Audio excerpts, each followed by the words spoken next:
Buying a pre-sale condo sounds straightforward until you reach a turnover stage. Yeah, this is where the timeline shifts, documents go missing, and the banks move slowly. And if you're overseas, everything feels 10 times harder. In this video, I want to share the real challenges that we're dealing with right now.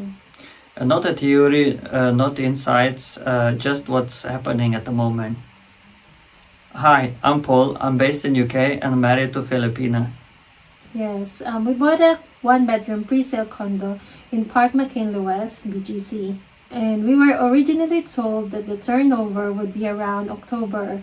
What actually happened was a bit different. Instead, the turnover inspection letter arrived in January, just a few days ago. Yeah.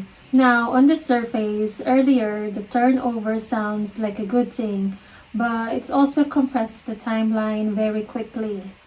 What surprised us the most was learning that after the turnover inspections, buyers are typically given only 7 to 14 days to settle the remaining balance in full.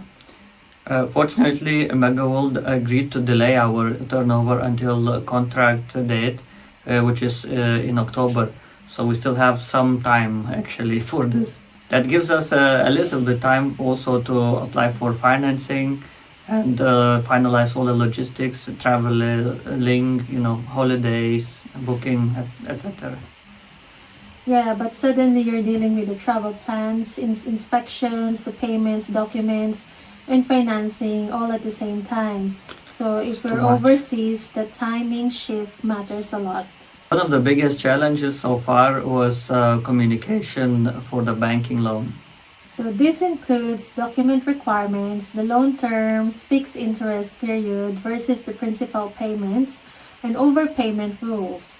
Responses can be very slow and sometimes the information doesn't align with what's published on the official link websites or what your own research shows.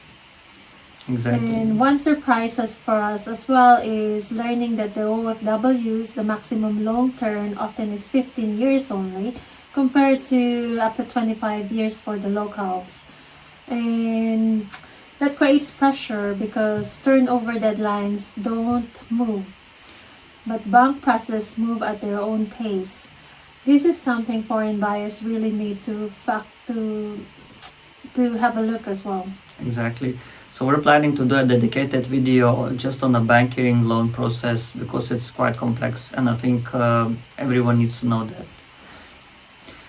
Another unexpected issue was missing notarized CBTS or in other words contract for our condo.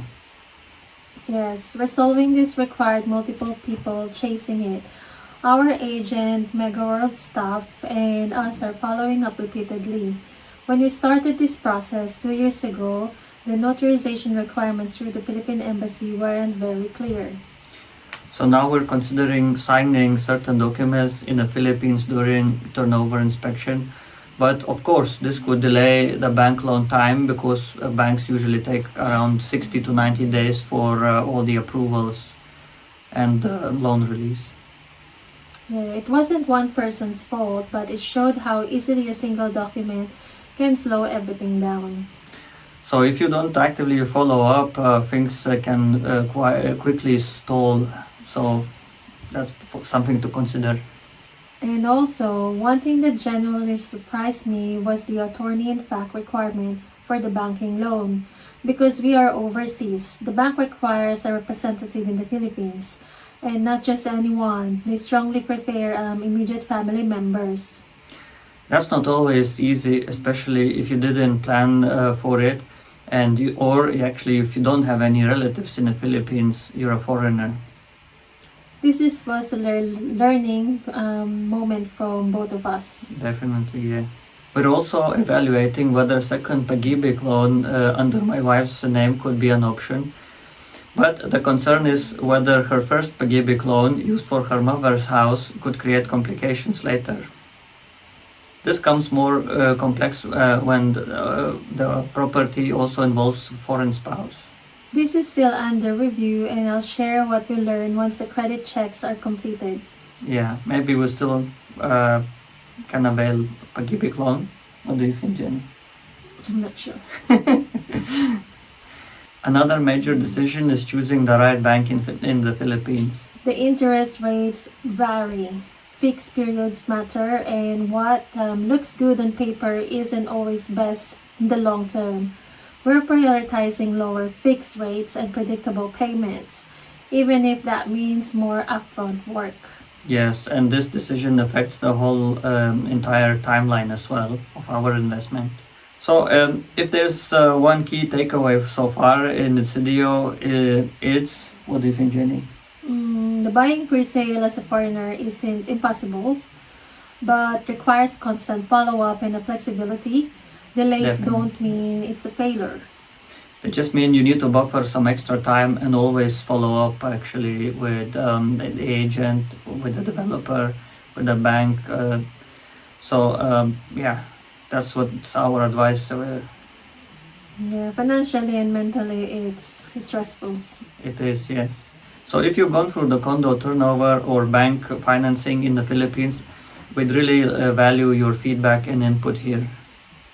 How did you handle the attorney in fact? Which bank gave you the best fixed rates? And also your comments will generally help us, not just us, but also everyone that's watching this video.